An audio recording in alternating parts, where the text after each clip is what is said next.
Hey guys, my name is Roy. Today I will tell you about animal cloning. Can you imagine what's like to have another you? Or how to make another you? That's why I'm here, and enjoy this video. Now this is my research purposes and what you're gonna know after today. Concept of cloning, analogy of animal cloning, whether it is applicable on the human body, and controversies. As about animal cloning, there are several very famous cases, and the following is the most famous one. Dolly the sheep. Dolly made the cover of Time in 1996, and here's a picture of the sheep. Take a look. I will explain it in just 1 second. Okay, now this is how Dolly is made. Firstly, you take a donor cell from a white-faced sheep. Then you take an egg cell from the black-faced sheep. Following? Okay. And then you fuse them with a shock. Bzzz. When the research team had managed to fuse the nucleus from the adult white sheep cell with an egg cell from the black-faced sheep, they needed to make sure that the resulting cell would develop into an embryo. They cultured it for 6 to 7 days to see if it divided and developed normally before implanting it into a surrogate mother. Another Scottish black-faced eel. Now the last step is to put it inside a foster mother, and then Dolly is made, the exact same copy of the white-faced sheep. Right here.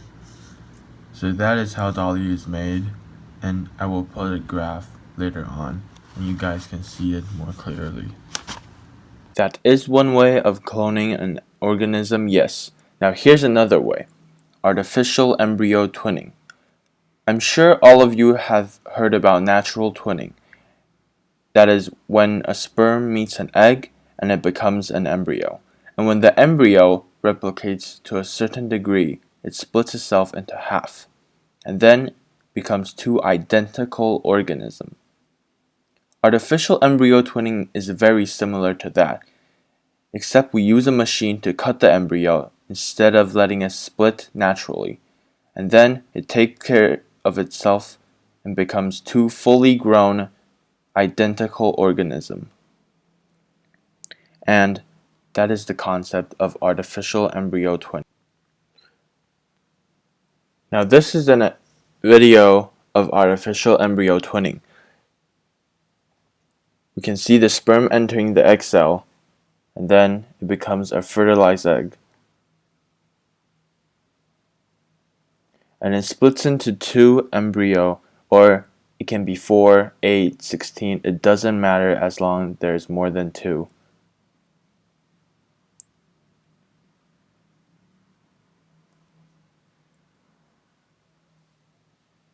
Cell inside the petri dish, come out two identical organisms. Okay, so nowadays there are a lot of organisms that can be cloned. For example, ox, mice, goat, etc. But the million-dollar question is, can humans be replicated also?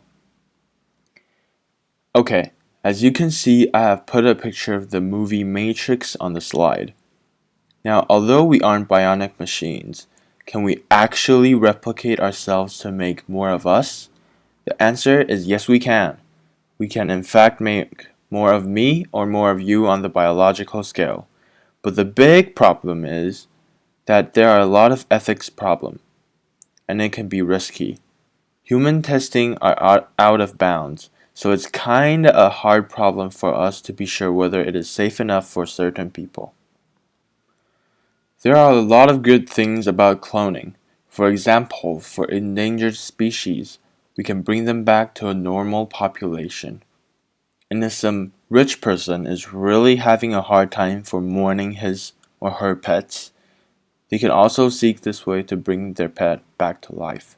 However, their personality can be different. Other better purposes of cloning is that it can be used to create food, especially meat, to put an end to starvation. Furthermore, cloned animals can be used to genetic testing and drug research if possible. That can be extremely useful for testing the drugs that human cannot be tested for. Okay, as you can see, this graph is about organ donors. And as you can see also that the waiting list is going straight up and it's not coming down in the near future. So, we can clone organs if human cloning is legalized. It solves a huge problem, but it also creates a bigger one. If we clone a human and takes its organ, then aren't we also killing our own clone? Personally, I don't like animal cloning because it is cruel to the animals that I'm dealing with, of course, and it can reduce genetic diversity in a huge way. For instance, let's say our Earth has a shortage on a certain type of banana, and we modify the banana's DNA and we replicate it. Now, see, right after we replicate a vast amount of it, people will taste it and feel good about themselves. But say there are a type of bacteria that is mutated and will destroy the specific type of banana we modified. As a result, the banana is wiped out again, causing a bad consequence. Economic instability maybe, and starvation also. At the very last, I thank all of you who is watching. Leave a like and have a good day. Thank you.